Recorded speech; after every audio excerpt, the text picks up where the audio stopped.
সংসদীয় পদ্ধতির সরকার চালু করেছে। আজকে সেই নেত্রীকে বিনা দোষে 6 বছর কারাগারে থাকতে হয়েছে।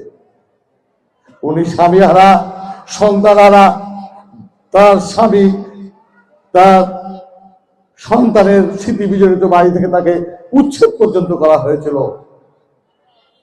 আমরা সেই আমাদের মমতাময় মায়ের জন্য দোয়া করতে আপনাদের সামনে হাজির হয়েছি। আপনারা সবাই দোয়া করবেন। তবে তার যে কর্মময় জীবন, তিনি যে বাংলাদেশের মানুষকে তার জীবন দিয়ে শিক্ষা দিয়ে গেছেন কেমন করে দেশের মানুষকে এক কাতারে দাঁড়াতে হয়।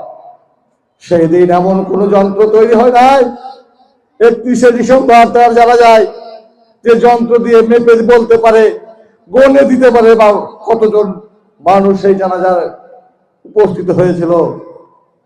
গোটা বিশ্ববাসী সেদিন জানাজায় শহীদ হয়েছিলেন। 26টি দেশের প্রতিনিধিরা সেই জানাজায় ছিল।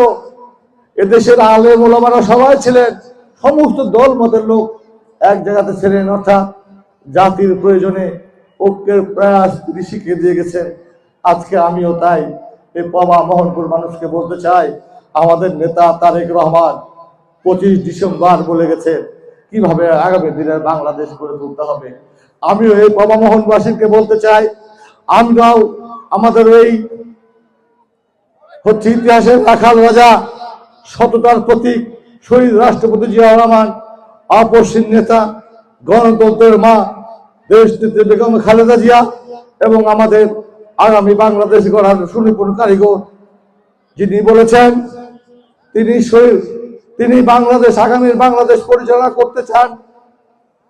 মহানবী মুস্তাফা সাল্লাল্লাহু আলাইহি সাল্লাম যেমন ন্যায় পরায়ণের প্রতীক ছিলেন, ঠিক ন্যায়ভাবে তিনি রাষ্ট্র পরিচালনা করার চেষ্টা করবেন। আমরাও বলতে চাই, এই এলাকাতে কোন চাঁদাবাজের স্থান হবে না।